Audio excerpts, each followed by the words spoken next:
Trying to intimidate us. Good afternoon, everyone. Thank you for being here today. Thank you for your patience as we deal with scheduling complexities around the final few days of session. I'm opening we're opening the meeting of the Joint Committee on Marijuana Legalization for February 22nd. And today we are going to have two work sessions. One is going to be a work session on Senate Bill 1601, which makes some technical fixes that we need to make to bills that have already passed substantively, and we'll talk about that in a minute. And then we'll move on to Senate Bill 1598, for which we have a couple of amendments that we'll talk about and move and work the bills. And the goal is, because you may know that we're in the final several days of session, and it's important to work bills so that we can move them across both chambers before the end of the session. Our goal is to work both bills today. So I'm going to start by opening a work session on Senate Bill 1601. I'm going to invite our committee administrator to describe the bill, and then I'll add some additional language. Just be aware that this is a technical fix bill.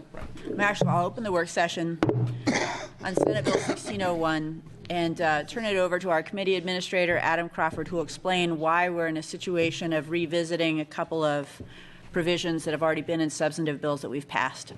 Madam Chair, members of the committee, Senate Bill 1651 has a minimal revenue impact. 1601, has a minimal revenue impact and a minimal fiscal impact. The provisions contained therein were predominantly found in House Bill 4014 as well as Senate Bill 1511. Those provisions they exempt marijuana sold to an Oregon Health Authority registered cardholder from taxation. It allows all marijuana establishments to deduct business expenses allowable under Section 280E of the Internal Revenue Code when filing a state tax return.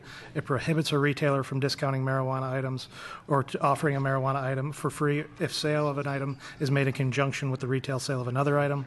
It takes effect on the 91st day after the 78th Assembly adjourns sine die. It is that final provision that caused some consternation. As our Senate colleagues are aware, with any bill that otherwise adjusts revenue, it cannot take effect immediately under constitutional provisions. We have been received some legal opinions that say the passage of 1511 and 4014, while legal, would be put on firmer ground with some of the amendments that will be heard to Senate Bill 1598 as well as Senate Bill 1601. So I'm going to add a couple of words to that to make sure people in the room understand that there are not new substantive provisions in these bills, but 1511 and 4014 have something called an emergency clause on them, which means that they would take effect right away. But you can't have an emergency clause on something related to revenue. So even though those bills don't raise taxes in any way, they just deal with patients having the right to purchase tax-free or medical businesses being able to have the same kind of 280E deductions that we authorize for adult use businesses. The fact that there is an emergency clause on each of those bills creates some trickiness. And in order to protect all the other provisions in those good bills from not having to wait 91 days, to take effect, we're taking those two provisions that are relating to revenue, and we're putting them in their own bill, 1601, which will not have an emergency clause on it. So it's kind of it's a technical thing. It's necessary, and we want to make sure we get this right. Sure. So since they're not new substantive provisions, we're not planning to have a public hearing on it. We're just explaining to you what's going on, and I would welcome a motion from my vice chair. Madam Chair, I move Senate Bill 1601 to the floor with a due pass recommendation. All right. Vice Chair Wilson moves Senate Bill 1601 to the floor with a due pass recommendation. Is there any discussion? Seeing none, the clerk will call the roll. Excused. Rep. Buckley. Aye. Senator Cruz. Aye. Representative Hum. Aye. Representative Olson. Aye. Co-Vice Chair Ferrioli. Aye. Co-Vice Chair Wilson. Aye. Co-Vice Chair Przomski. Aye. Co-Chair Burdick. Aye. Co-chair Meininger. Aye. All right, the motion passes. Do I get? Okay, the motion passes and the bill is sent to the floor. And who would you like to have carry that bill on the Senate side? Chair Burdick. Would you like to carry it, Senator Ferrioli? After all you did. I'll carry it. Okay, great. And on the House side, I'd like to have, if we could have Representative Helm and Representative Olson carry it, because they actually were the original bringers forward of patients buy tax-free. Would you like to co-carry that, guys? Okay, yes. I'll make him do it. Okay, good. Teamwork. All right, so we're closing the public hearing on Senate Bill 1601. Closing the work session on 1601, and we're going to open a work session on Senate Bill 1598. We have several amendments to 1598, one of which is called a gut and stuff amendment, which is kind of an amalgamation of a lot of the ideas people have been bringing forward that replaces the current body of the bill. And I'm going to invite our committee administrator to describe that amendment, which is the -25 first. Madam Chair, members of the committee, the -25 amendment has a fiscal impact statement and a minimal revenue impact statement. It is comprised primarily of the -1 amendments regarding fingerprints, the -3 amendments from Representative Buckley regarding the transfer of marijuana to and from a processor, the -4 amendments broadening the exemption that would allow a marijuana grow site with at least one grower first registered with OHA prior to January 1st, 2015 to not have to receive a land use compatibility statement prior to licensure. The -5 amendments declaring marijuana as a farm crop for research certificate holders. The -6 amendments requiring an individual who works for a marijuana producer, processor, wholesaler, or retailer to have a valid worker permit issued by OLCC, and that it becomes operative July 1st, 2016. The -8 amendments allowing a person responsible for a marijuana grow site to delegate the reporting of tracking information to OHA to another OHA registered grower at the same grow site address. Also, the -10 amendments in a modified form allowing a nonprofit medical marijuana dispensary to be operated. It strips out some of the provisions relating to a mobile operating unit contained within the -10s. It also includes the -12 amendments requiring the OHA to solicit for proposals for the purpose of choosing one or more entities to conduct public health and consumer safety research relating to marijuana. As I mentioned, this does have a fiscal impact statement and a minimal revenue impact statement. Okay, so that is the -25 amendment. What I propose to do today is go through some of the amendments one by one, and then at the end of that conversation, seek a motion to take the bill to the floor with a do pass recommendation. But Mr. Vice Chair, do you have a motion? Madam Chair, I'm sorry, I should have mentioned this to you in advance. Would it be possible to take the -25 and the -15 amendment, because we have a member missing who's involved in very important business and needs to hear the discussion on the other amendments, but he doesn't need to hear the discussion on these two because these have I think been that's what we're doing. thoroughly. Pardon? She's calling for the question on 25 right now. Oh, I'm sorry. I thought you said we were going to do them all at once. Okay. No, thank you. I'm sorry. Thank you, Senator Przanski. Thank you. Well, sorry for the interruption, committee.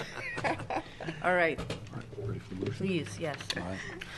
Madam Chair, I move to adopt the -25 amendments dated February 19th, 2016. Vice Chair Wilson moves to adopt the -25 amendment to Senate Bill 1598. Is there any discussion? There is one question that I wanted to get clarification. I know the -1s have been incorporated in there, but it's modified. Adam, I don't know if you know the particulars as to what was changed from the -1 version that then was put into the -25, because I got word back that there was some modification. Madam Chair, Senator Przanski, I can look into that and get back to you right now. Okay. I think Representative Buckley had a question, asked me, and I just didn't have the answer. Well, I also had a question, Madam Chair, about the fiscal that Adam mentioned. I'm not sure where it is on the list. I'd be happy just to get a bottom line fiscal on the -25 amendment. Madam Chair, Representative Buckley, my understanding, and we can have Teresa McHugh come up to explain it further, but my understanding is there's roughly $350,000 worth of additional expenditures.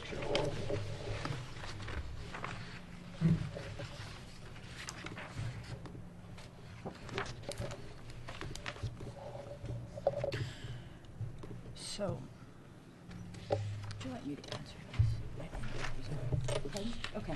So, Senator Przanski, in response to your question about changes in Senate Bill 1598 from the -1s, this is what I think is the change. We added, following the discussion last public hearing work session last week, we incorporated in a number of the amendments that were freestanding amendments that Mr. Crawford had read aloud to be part of a kind of a consolidated, integrated bill. And I believe this is an accurate description of the sort of top line of the categories that got added. The existing agricultural buildings, grandfathering in certain opaque structures.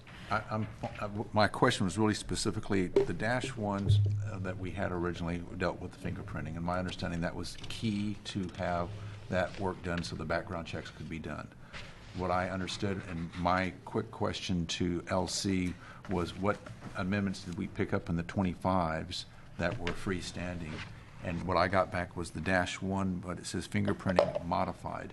And I looked at it and I didn't see anything that looked like we had changed from -1 language to what went into the 25s as the -1. Right. And I was just wondering if there was something else that was being picked up on the fingerprinting part only. I'm not aware of anything that's been picked up on the fingerprinting. Okay. I'll pass. Okay, great. So that was one aspect of discussion on the motion, which is to add the -25 amendments to Senate Bill 1598. Any other discussion? All right. Then if we could please call for the roll, that'd be great. Senator Byer. Excused. Aye. Senator Cruz. Aye. Representative Helm. Aye. Representative Olson. Aye. Co-Vice Chair Ferrioli. Aye. Co-Vice Chair Wilson. Aye. Co-Vice Chair Przanski. Aye. Co-Chair Burdick. Aye. Co-Chair Leininger. Aye. The motion passes. All right. And now the -25s are adopted into Senate Bill 1598. And now we will consider the -15 amendment into Senate Bill 1598. Mr. Crawford, if you could just quickly summarize that, that would be great. Madam Chair, members of the committee, the -15 specify that OHA may inspect a marijuana grow site of a person designated to produce marijuana by an OHA registered cardholder. Becomes operative March 1st, 2016. All right. May I have a motion on that, please? Yes, Madam Chair, I move to adopt the -15 amendments to Senate Bill 1598 dated February 18th, 2016. Vice Chair Wilson moves to adopt the -15 amendments into Senate Bill 1598. Is there any discussion? Just a clarification? Yes. Just to make sure, Buckley. this amendment, just trying to make sure I have this straight in my head. It clarifies that OHA may or may not inspect medical home grows. I'm trying to... Prohibits. It prohibits from home grows. Just wanted to clarify that. Any other discussion on the -15 amendment? If not, let's please call the roll. Senator Byer. Excused. Representative Buckley. Aye. Senator Cruz. Representative Helm. Aye.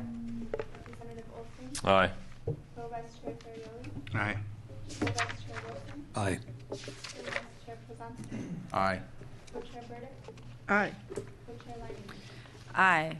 All right. The -15 amendments to Senate Bill 1598 are adopted. And now we will move on to consideration of... Would you like to take a brief recess, Senator Burdick, or shall we move on to consideration of additional amendments? Well, you have 4 people here. Do you want to try a straw vote until Senator Byer gets here, or how do you want to do this? He's in a important meeting right now. I've asked him to come, but you have to be on the floor, your side, at 2:30? 2:30. Yeah, so it's up to you. I would like to have Senator Byer here so he can hear why I'm bringing these forward, since we've not had that opportunity to Well, sit down and talk. Okay, if we could have a 5-minute recess, I will go hunt down Senator Byer. Okay. the committee.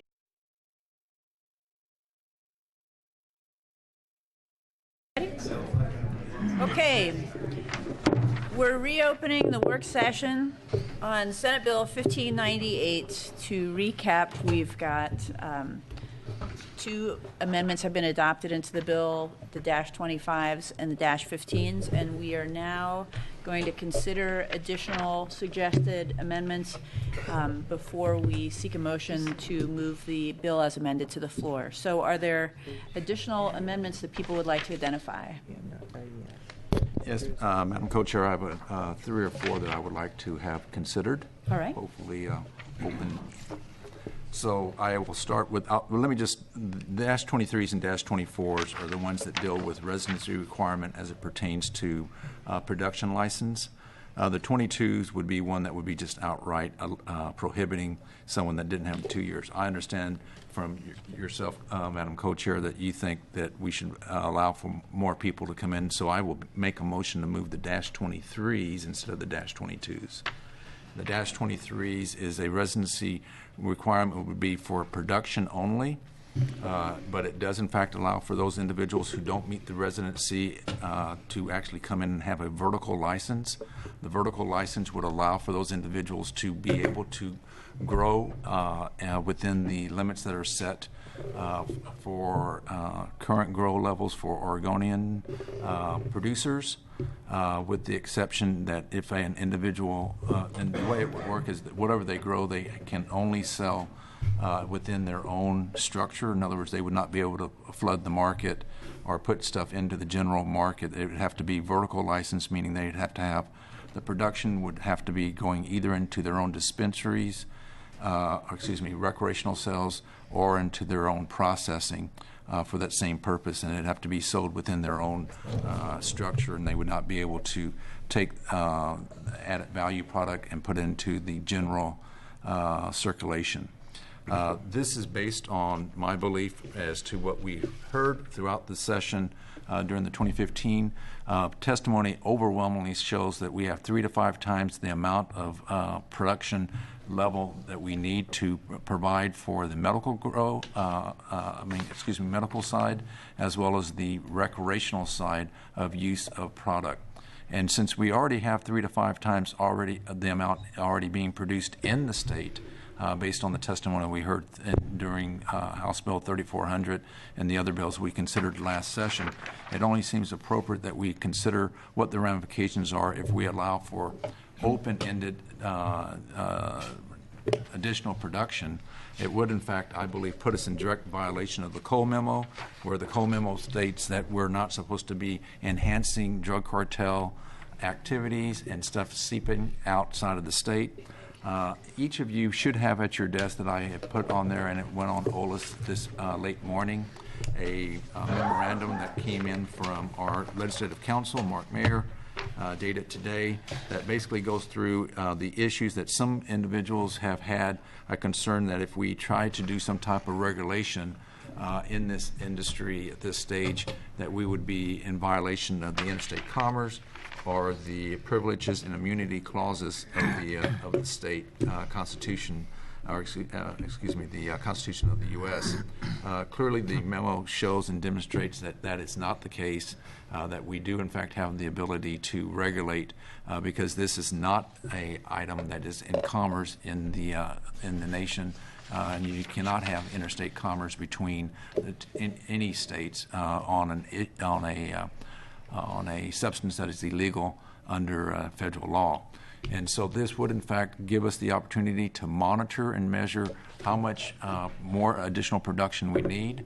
It would, in fact, allow for those who do not meet, again, the the residency levels now to actually be able to produce for their own operations that we've already provided for, in the removing of the residency on the processing, on the license, all of the other licenses except for on the production has been removed, but I'm asking for that to go back in place. Okay. So that's the basis for this particular one.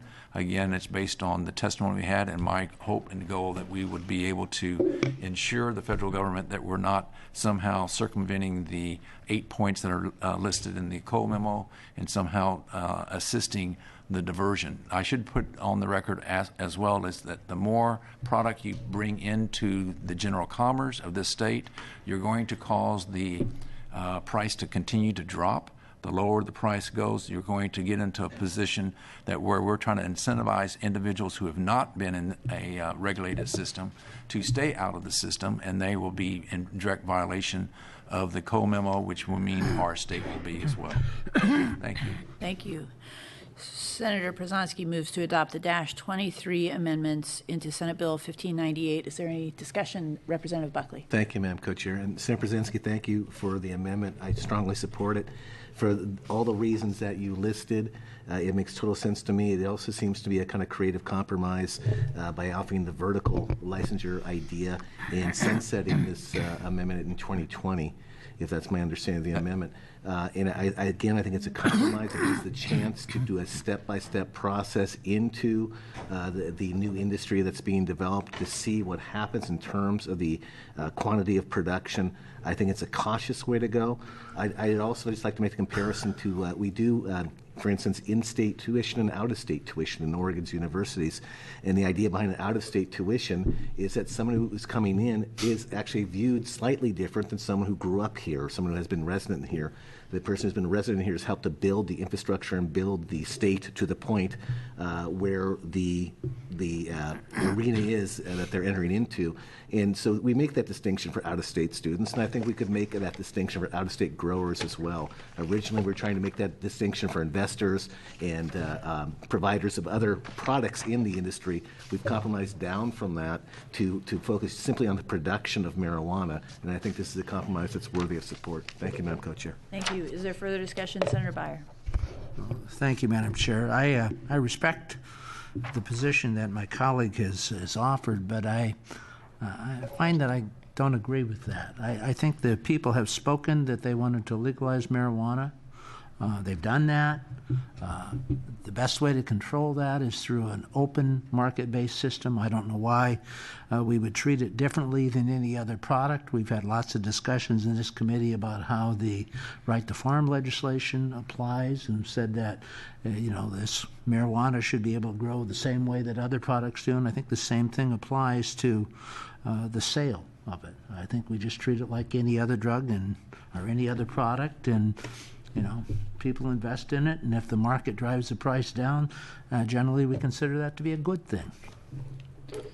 Thank you. Senator Przanski, looks like you had a hand up. I did, thank you. I guess I just want to respond, and I'm not sure if Senator Byer understands. We've actually have taken the right to farm away from this particular commodity. When some of the other amendments, the -25s, actually now allows for counties and cities to have regulations on this commodity, even though it has been identified as a farm product and a commodity. It explicitly calls out in the -25s that those two areas are now, or that area has now been circumvented, and local governments can in fact regulate marijuana, cannabis, separate and distinct from any other farm product.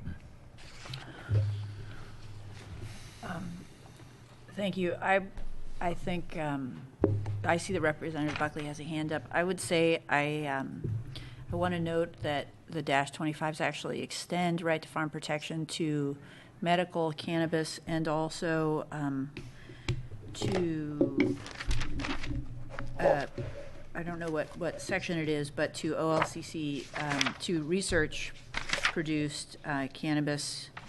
No, I'm sorry, I think that's a misstatement. But in any event, I know the Farm Bureau, which is carefully protective of right to farm uses, is comfortable with the delineation that we have set forth, because cannabis is a Schedule I controlled substance. So I don't completely agree with your characterization, but I will defer to my colleague, Representative Buckley. I'm sure Senator Brzezinski, I'm sure will comment on it. I just wanted to respond to Senator Byer. If marijuana was able to be exported, if this was not a closed system within the state of Oregon, I would agree with you completely. I would say let the free market decide. Because we have a closed system and the amount of marijuana that's produced has to go through that system, I share Senator Brzezinski's concern that the only other avenue for marijuana produced would be illegal exports outside of the state. So again, I think think it's a prudent step to take to monitor the amount of production we're doing as long as it stays a closed system. If the federal government decides to deschedule and possibly export Oregon marijuana, I'd be in full agreement of not having a residency requirement. Thank you, Chair. Okay, so I know that you have a few additional amendments that you're hoping to bring forward, Senator Przanski. The House has to be back on the floor at close to 2:30. Would you like to make another point, or shall we call for the roll now? No, I'd like to make that other point. Okay, please go ahead. And so just to correct the statement, Madam Co-Chair, that you brought, if you look on page 3 of the -25 under section 4, it clearly carves out, and I already put on the record, yes, it's considered a farm commodity, but we've had exceptions. So when you look on line 29, it explicitly says that local governments, meaning the counties and the cities, can in fact have the ability to have ordinances imposed on the regulations of these businesses. So it is something that we are carving out. And I had my conversation with the Farm Bureau, and they acknowledged that that's exactly what they're doing, but they were trying to do that to accommodate some individuals on this committee. Thank you. I'll call the question. Okay, thank you. Let's take the roll then, please. That is on the motion to add the -23 amendments to Senate Bill 1598. Senator Byer. No. Representative Buckley. Aye. Senator Cruz. No. Representative Helm. Aye. Representative Olson. No. Co-Vice Chair Ferrioli. No. Co-Vice Chair Wilson. No. Co-Vice Chair Przanski. Aye. Co-Chair Burdick. No. Co-Chair Leininger. No.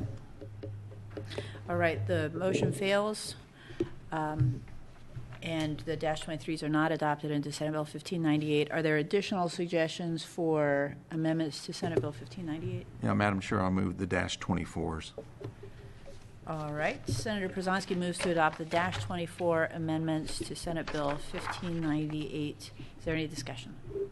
Yes. The -24s, what that actually will do is hold the local governments again to the points that we'd made a decision during the 2015 session. Specifically, what we stated was that we were not going to have a distance requirement between medical versus recreational sites. And that they could be situated side by side if they wanted to, that the only distance requirement was going to be 1,000 feet between similar types, rec to rec or med to med. And what we do know is that from the testimony this last week, there are numerous cities that have actually established new distances that in violation of the intent of what we were put forward as to our goal to not have a distance between those two different facilities. Thank you. Thank you. Is there any further discussion on the motion to adopt the -24 amendments into Senate Bill 1598? Madam Co-Chair, Yes, sir. this is a question I guess I would direct to Adam or Senator Przanski. Did we not do a reasonable man test for time, place, and manner, that they had to be reasonable? Madam Chair, Senator Ferrioli, that was my understanding. And that would give potentially a cause of action to folks who thought they were not treated reasonably. Thank you. That's my observation, Madam Chair. That's correct. Is there any further discussion on the -24 amendments? Senator Byer.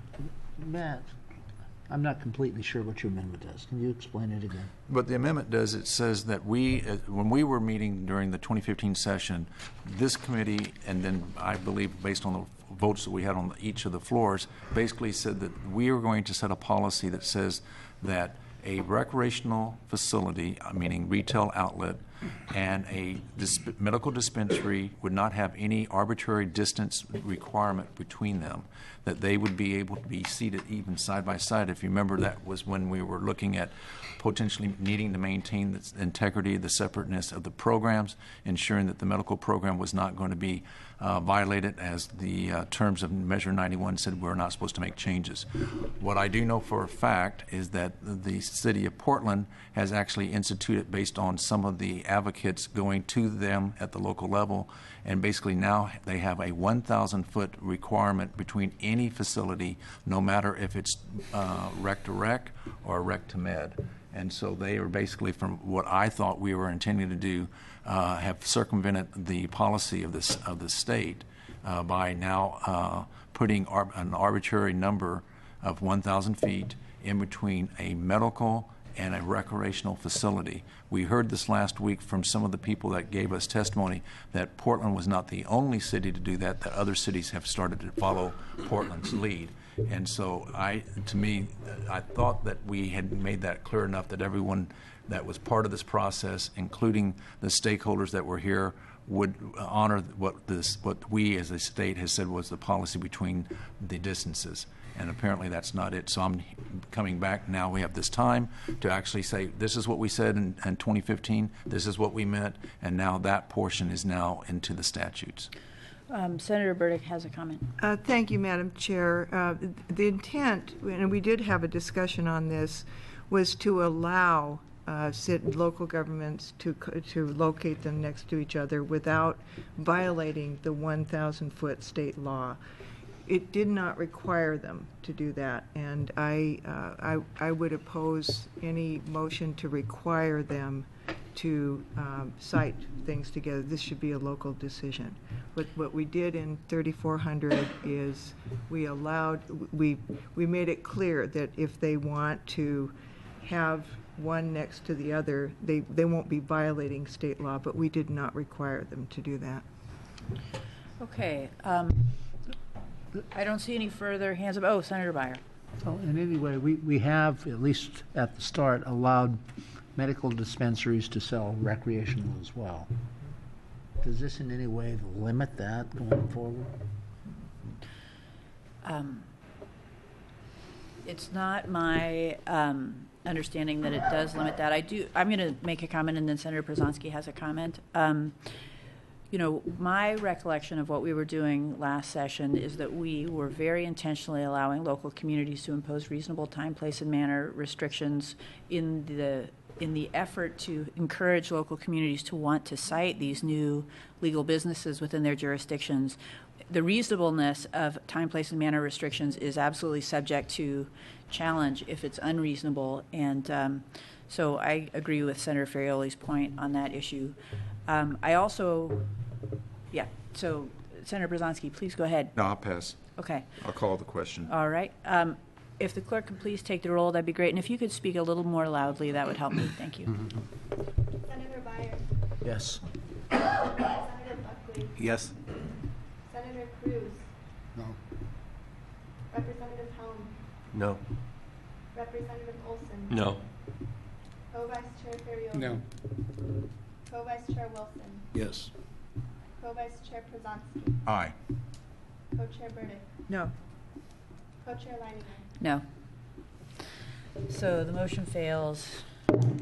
Madam Chair, I'll move the -26. All right. Senator Przanski moves the -26 amendments be adopted into Senate Bill 1598. Is there any discussion? Yes. -26, what it would do is would require that the fees that are collected currently in the OMMP program stay within the program. What we have is a current policy of seeing money being diverted from those fees that are collected by OHA and using that money to provide for services in the OHA umbrella of services, but not exclusively for OMMP. I understand that there have been agreements that were made previously as to the need for utilizing some of that money for other services, but I also understand that based on the -26, this would not go into effect until July 1, 2017, when the co-chairs of Ways and Means will be able to make the adjustments that are currently being relied on, and they can actually straighten this out to the point of where we would actually have truth and fee collection, and it would stay within the program and not be diverted to supplement. And the reason I bring this forward is we've heard time and time again from patients about how much more it's costing them to get their cards and to maintain their ability to get their medicine.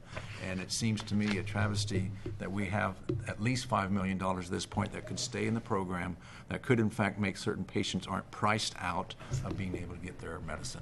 Thank you. Thank you, Senator Przanski. Representative Buckley had a comment. Yes, thank you, Madam Co-Chair. I support this amendment. As Senator Przanski mentioned, in 2011, in the midst of the financial crisis we were facing, it was a deal that was made for the 11-13 budget. We have not been able to find the way to unravel it. This, I think, would give a chance for the legislature to say that we need to unravel it and make sure that the fee dollars go for the medical marijuana program. The other programs that the fee dollars are going for now are essential programs for Oregon Health Authority. If we can, in the next rebalance OHA, do it if there is the ability to make that shift prior to July 1st, 2017, I would be very supportive of that as well. But this would give us a chance to kind of redo and get back into place the payment of fees for the services offered. Is there further discussion? Senator Byer and then Co-Chair Burdick.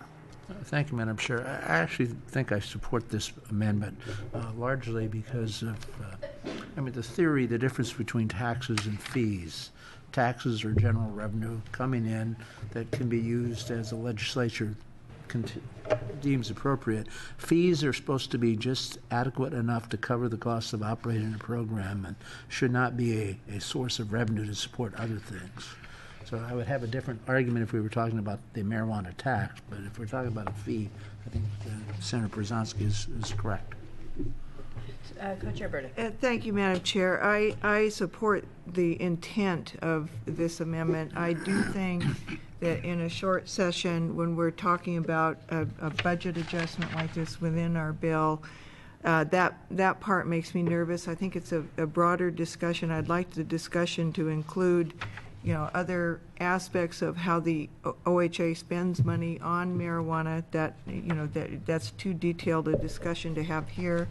Given the timeline of when this amendment takes place, I would welcome a further discussion in the 2017 session to make sure, because it was an emergency measure. I was around in 2011. It was a very bleak time, so I can understand how something like this could happen. It is time for it to end, but I don't support this amendment in this bill, but I do support the idea behind it. Thank you, Co-Chair Burdick. I agree that this is an interesting conversation, but we are very close to the end of a short session, and it feels late in the day to be having this conversation when we've been trying to work the bill and work a lot of elements of this bill, essentially since we got out of the last session. So I support the idea of us having this conversation and potentially memorializing it in legislation that could be passed in 2017, but I don't have enough information about this bill to this amendment to be able to support it right now. Senator Byer. Thank you, Madam Chair. It's a little bit comical. I understand the concerns, but I would note that we have the co-chair of Ways and Means sitting on the panel supporting this amendment. Yeah. Just means you handle drug. Good All right. Call the question. Okay, so let's call the roll on the issue of whether to adopt into Senate Bill 1598 the -26 amendment. Senator Byer. Yes. Representative Buckley. Yes. Senator Cruz. No. Representative Helm. No. Representative Olson. No. Co-Vice Chair Ferrioli. No. Co-Vice Chair Wilson. Aye. Co-Vice Chair Przanski. Aye. Co-Chair Burdick. No. Co-Chair Leininger. No. Motion fails. Are there additional motions that people would like to bring forward? I'd like to bring the At this time. -28s. Senator Przanski moves to adopt the -28 amendments into Senate Bill 1598. Is there any discussion? Yes, Madam Co-Chair, what I want to do is on the -28s, this is trying to give us some parity and uniformity, I guess, to what has happened in other states as it pertains to the dosage. that is allowed for, and serving size allowed for both recreational and for medical products. The Oregon Health Authority has put out a proposal to change the rules after they heard a pretty large backlash that's dated February 15th. By looking at that, at the current levels that they are proposing to modify, they would have a maximum for, on the recreational side of edibles, of 5 milligrams for a serving, per serving, and then the maximum on the container of 50 milligrams. This is half of what is the numbers that are both in Colorado State as well as Washington State. So my amendment, the -28, would in fact give us parity and uniformity to the other 2 states as to what is already happening in those states, and clearly knowing that we're engaging and bringing people into the state to actually start their production here. Most of them already have established roots in either Colorado or Washington State. This would give them the actual uniformity to be able to make product that's similar in the same portions that they have. Regarding on the medical side, the proposed rules under OHA would be limited on edibles for medical patients of 100 milligrams. We've heard so much testimony throughout this hearing process, this session as well as last session, that is not an adequate minimum dose to have, because it would take some individuals maybe 10 candy bars to get to 1,000.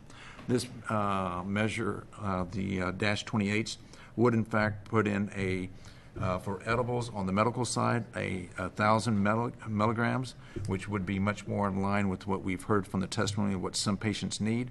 Does not mean that all of the medical products would be made at 1,000 milligrams, because manufacturers now are doing different variances, but it would in fact give some uniformity, and it would not change any of the other proposed rules by OHA for their new proposed rules. Thank you. Thank you. Is there additional discussion? Representative Buckley. At the risk of jinxing Senator Brzezinski again, I support his amendment. Is there further discussion? Senator Byer? Well, I'm reluctant for the legislature to get involved in dealing with dosages at all. It seems like it most appropriately is left to the professionals. While I may not agree with them, that's what we hire them to do. Senator Ferrioli, yes. Madam Chair, I think the issue is very troubling to me personally, because I agree with the idea that the legislature is the last place we should be setting pharmaceutical doses.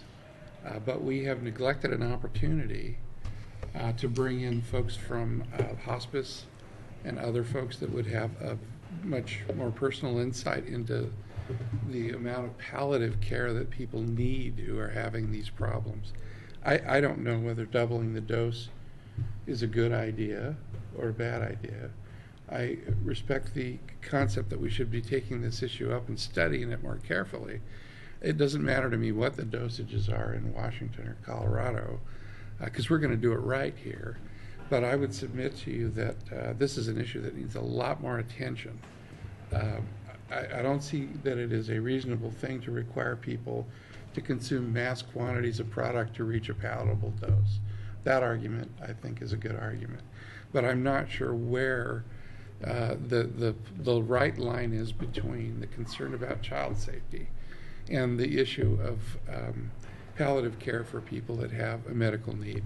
On the recreational side, I'm much less concerned with the dosage on the recreational side. People will simply do what people will do, and that, notwithstanding the fact that they might have to open several packages, they will continue to medicate or recreate until they reach the desired internal state of mind. So I'm very sympathetic to the idea that we need to do more work on being reasonable in the context of palliative care. I'm not at all interested in messing around with dosages on the rec side. Okay. I don't see further hands up. I would note that in Senate Bill 1511 in Section 15, we made an effort to to urge OHA to consider the medicinal uses to which medical marijuana is put when they set the dosage levels. So that was our effort to signal, hey, don't set these dosages too low if we're trying to help people treat conditions while at the same time avoiding prescribing actual numbers in statute. It's a challenging issue. I am not able to vote yes on this amendment, but I think it definitely incorporates some important themes. So with that, Madam Senator Chair, further Ferrioli. pontification, if I might. At least, or not at least, in groundbreaking legislation, Oregonians have said, we need more research, and we want to see research done, and we want to support research, notwithstanding a 150-year ban on research. So I think that research is going to provide these answers at some point, I hope by 2017, when we're back in session. Great. Thank you. Representative Wilson. Yeah, Madam Chair, I've gone back and forth in this discussion at least twice, taking two different positions. I have no doubt that when we talk about palliative care, that we need to heavy up on the dosage on the OMMP side. I just absolutely believe that. But I also know that children are going to get into this. It's just going to happen. And I think it's probably no surprise to expect the poison control centers from heretofore are going to get a lot more calls. So it boils down to an issue where I know that in caring for those under OMMP, they do need higher dosages. I absolutely believe that.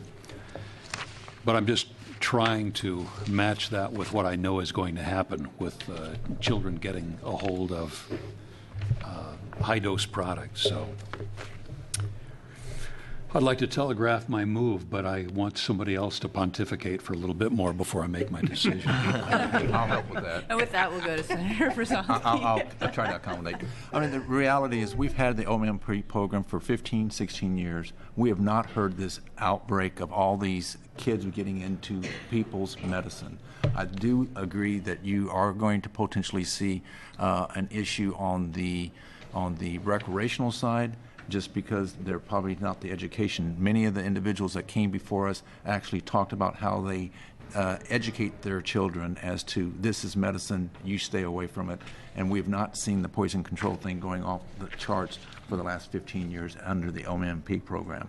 And I believe based on what we've had on, and that's why the measure here is just basically giving thresholds. It's not saying as to what is going to be required at the production side. It just allows for these as maximum. So if someone wants to have in the medical side a product that does give 1,000 milligrams or a product that does 500 milligrams, they can do that.